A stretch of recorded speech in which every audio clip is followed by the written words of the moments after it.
In this conversation, I talk with Gia Fulton. She's a primary teacher at Branch Elementary School, and she goes over a reading lesson that she uses with her kindergartners and her first graders. All right, let's check it out.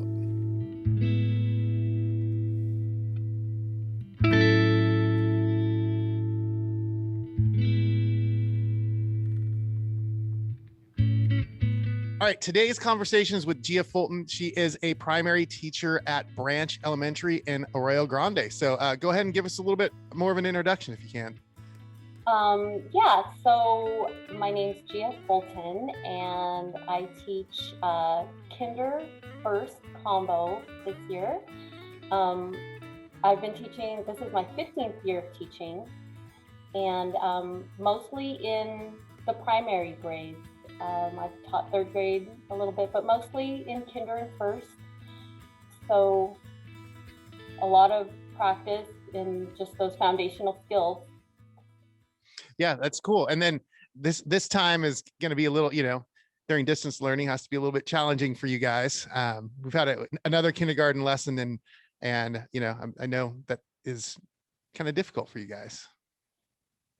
We've had to do a lot of workarounds and teach. The kids are learning, but they're having to learn a lot of technology as well. So. All right, so go ahead and show us your lesson. What do you got for us? Well, I'm a big fan of small group instruction. I feel like it's going to give me the most bang for my buck when I can level the students, and guided reading. And when we're in person, I utilize the daily 5 structure, where my students are engaged in literacy activities. The rest of my students are, and then I'll pull a small group and work with that small leveled group. So in this lesson, this is a lesson that I use with all of my groups. And because the students are so young, they're not fluent readers yet. And so we are, like I said, working on those foundational skills. We start off with some strategies for when students get stuck on a word, because they'll be reading, they get stuck, they don't know what to do, they'll guess. So we have to explicitly show the kids, this is what you do when you get stuck on a word. So in this guided reading lesson, we have our objective, and it's spread out over, it actually takes, and even in person, it'll take about 2 days. We'll do some activities on day 1, and we'll work with that same book for the second day. And this is what we do on the first day. So here's my objective. It says I can use eagle eye when I get stuck on a word.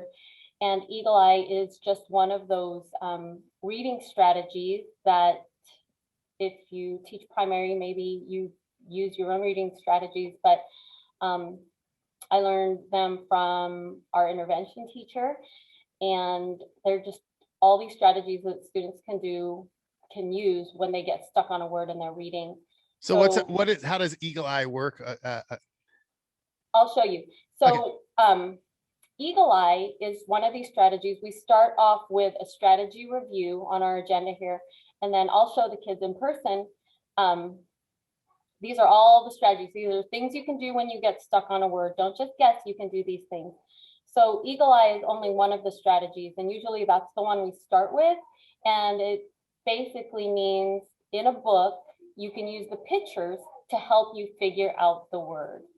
And once your kids have mastered that, you can teach them other strategies. But with the very young ones who are reading a lot of books that have a lot of picture clues, we like to start off with eagle eye. So we're teaching them how to look at the picture when they get stuck on a word. All right, cool. That's sounds like a good strategy. Yeah, it's pretty basic. So the first thing we do is, I'll read the objective with them just so they know what we're doing, and then we'll do a strategy review. That's that slide I just showed you. And we'll say, okay, this is the one we're working on, eagle eye, and I'll explain it and even model how that works. So I'll take a book like this. This would be one of our Raz Kids books, and it'll say a dog can wear the, I don't know what this word is, water? No, I'm not going to guess. I'm going to look at the first letter. It starts with a W, And I'm going to look at the picture. Oh, look, there's wings. A dog can wear the wings of a butterfly. So I'll model for them how to use that strategy. And then after we do our strategy review, we'll do a picture walk. And when we're doing the picture walk, we do that digitally, unless I've sent the books home with them. And we kind of go through the book and we look at the pictures. We can highlight sight words, any sight words that they know. The students make predictions, which is important as well.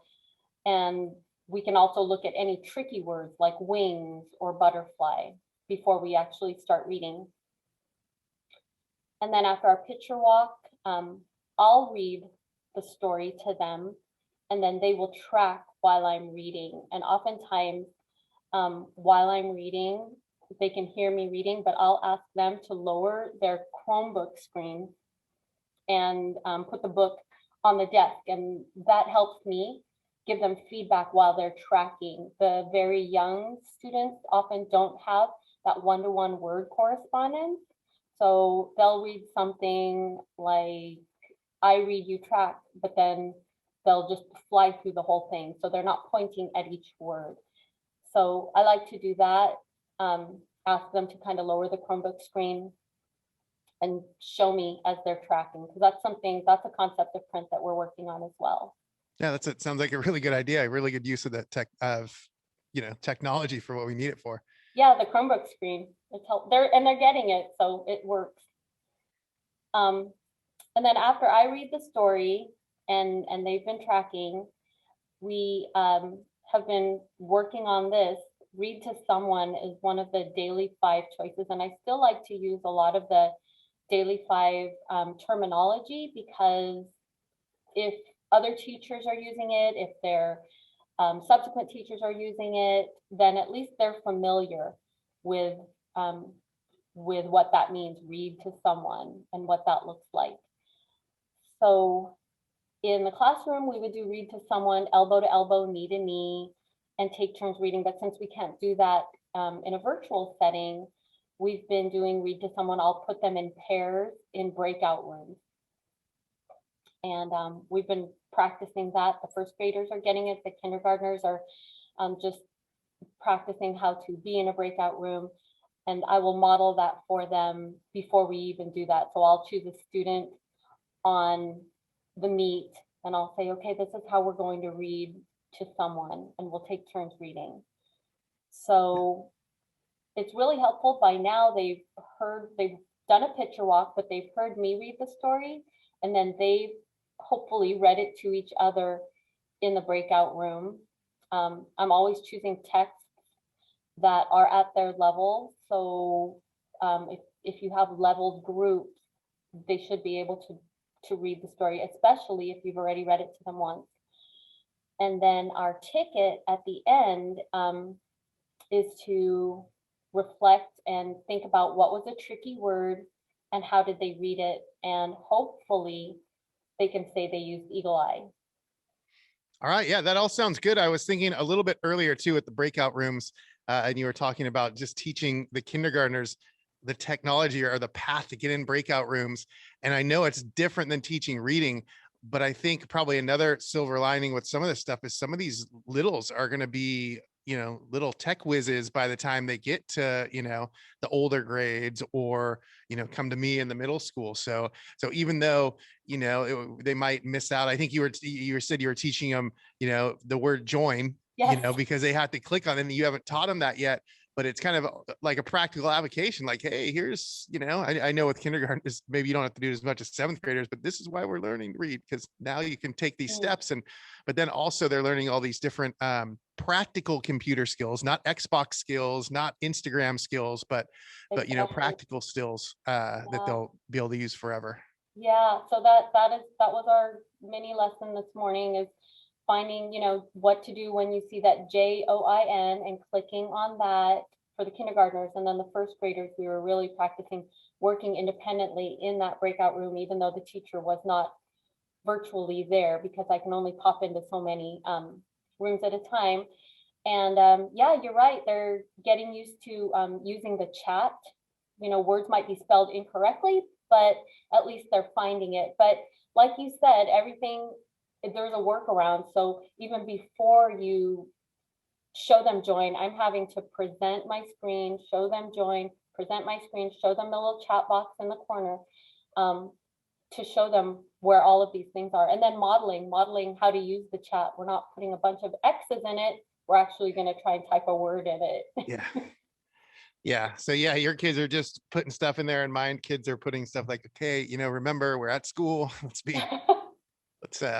we're all reading the chat. So no, that's really cool. And I like you're teaching the kids, they got the hyperlinks on here. This is a lesson that also, a kid, if they weren't here, the parents can maybe go through it with them if they have the book. They can click on that strategy review and go, oh, okay, I understand what these different strategies are. So all nice things for in the future too. Hey, you're going to be absent tomorrow, or so-and-so sick. Well, guess what? I'm going to post this on the Google Classroom. And if you want to do it at home, you can do it at home. And they have the books, and we sent home some of the Wonders curriculum, the workbooks. So they have the decodable inside the Wonders workbook that they can use. And here, I'll show you. Do you want to see some of the books I'm using? Sure. So here, so we did send home these workbooks. So oftentimes for guided reading, I will use, if it's at their level, the little paper books. I'm sure you've seen them. You rip them out, the kids can read them. I think there has to be a balance with paper and digital, because at a very young age, they are still learning concepts of print. Which way do you open a book? Don't hold it upside down. We're opening it like this. We're reading left to right. You don't just pick a word anywhere and start reading. You don't read backwards. Well, and I think there's a fatigue factor with reading it online. And I'm not super hyped on our textbook in middle school social studies, but at least it's something we can use and we can read offline. So we can, it is nice that I have the whole internet to share with the social studies students, but we do spend a lot of time reading the actual textbook for just, one, because they need to read print. They need to read books. We do print out a lot of the documents, even though we have them online for them to read. So yeah, even at the older grade, it's nice to have that non-print, because we all know by the end of the day, our eyes are all bugging out and they're dry and crazy. And along with actually learning how, like you said, to read a book, or for me, when I give out documents to, now you can mark up this document and write all over it. And, I used to use digital notebooks a long time ago. And I've since gone to regular notebooks. And even in distance learning, same thing. I want you to use your regular notebook, because I think just the kids can access it more. Plus, if you write it down, that's another way that you're remembering stuff. But yeah, the physical copies, I think, are just, we should always be using those too. And if you didn't have physical copies, there are, again, workarounds for that. Raz Kids, my grade level partner and I did make a bunch. We printed out a bunch of the paper books. You can do that. And we sent those home on our pickup day. So they do have the actual paper book. But for the kids who say, I lost the book, Raz Kids, they can open up the book on their Raz Kids at home, and they have little tools on the side where they can highlight and mark it up as well. But I do like for them to have a kind of a balance between paper and digital. All right. Well, that was really cool. Do you have anything else to share, or? Well, is it too long? No, we got plenty of time. Okay. Yeah, I just jumped in at a pause, so we got plenty of time, and I can cut this little part out too. So okay, if you have more to share, go ahead and share. I was just gonna say, so after we do that, I usually meet with the groups twice a week. That was day one, and then day two, our objective would be, I can understand what I'm reading, and similar format, so they're familiar with it. We're gonna review, how does Eagle Eye work, and then after we do that review of that strategy that we're learning, that we just learned 2 days ago, I let the students popcorn read. And this is something that's very motivating for them, because they get to choose who gets to read. Here in the classroom, we'll sit at a table, and then one student will read a page, and then they'll say popcorn, and then choose another student. In a digital setting or virtual setting, they get to choose out of their group who's on Zoom. So they're even learning how to read the kids' names.